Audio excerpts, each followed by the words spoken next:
areas, you got to figure out from within how you can step out and put it on autopilot and play. The players know on this team, if you get it going, I will go to you 10 straight times. And that's what we did. You get it going, I'll keep throwing you the ball.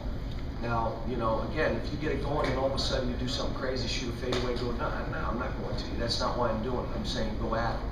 He just kept going at him and at him.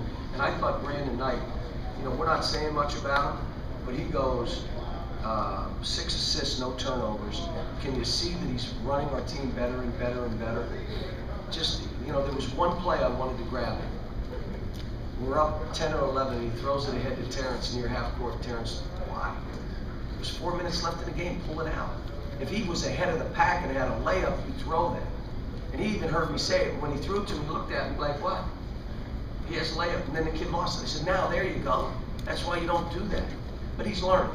And I thought he was terrific the whole game. And he defended. He did a good job. Coach.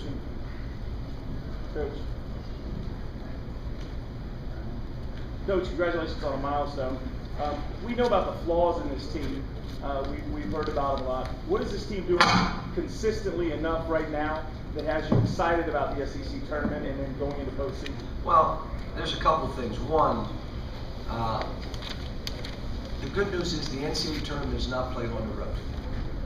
As a matter of fact, we'll have so many people there, probably feel like we're at home. So that's a good thing for this team. We have not responded. And let me say this. My teams historically have won close games. They have not, this team, which comes back to me. Come up with a play. Do something to help them down one.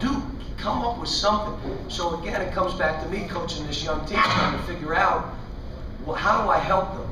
Because that's what my job is. How do I help them do what they're trying to do to finish off a game on the road? Obviously, I haven't done a good job of that. Cal, Florida scored 2 or 3 times on inbounds plays. What was going on there? I don't know. I'll watch the tape and probably punch the TV. The one play, Duran just left the guy. We were going to switch. They kept coming right off the screen and catching it and shooting it on the wing right in front of the ball, so we were going to switch. And we told Duran, stay home, Duran. You're going to take the guy at the rim. And it was Parsons. Parsons cuts to the rim. He doesn't guard him. It was an and one. I'm like, you got to be kidding me. But they scored. If they could have taken it out about 15 more times, they probably would have won the game. Because they were scoring every time on out-of-bounds plays. Almost went zone. Cal, in the first half when you were switching Lamb and Hood, and when Lamb had 2 fouls, how do you think Hood played, and how difficult is it for you to play with guys with 2 fouls with such a short rotation? Well, we got to figure it out. I mean, I didn't feel comfortable not having him in on offense, and he made that big shot, and I took him right back out. And in our game, which every game is a 4-point game, that basket's big. I thought John Hood did fine. Now, he broke down a side pick and roll. We talked all week on make the guy come off the ball screen, especially Parsons. And he turned him down and shot a layup. That was a critical play. And that's when I said, okay, let Stacy try. He deserves a chance too. So, John did well. John did fine.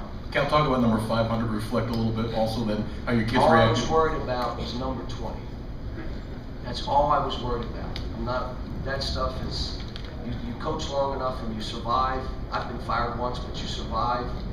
You win some ball games. But I appreciate all the players and staff that I've had. Hopefully I've helped them develop and help them reach their dreams. But the reality of it is I'm only worried about 20, and I was only worried about Florida. This was a huge game for us. This wasn't like some little game. This was a huge game. Last question.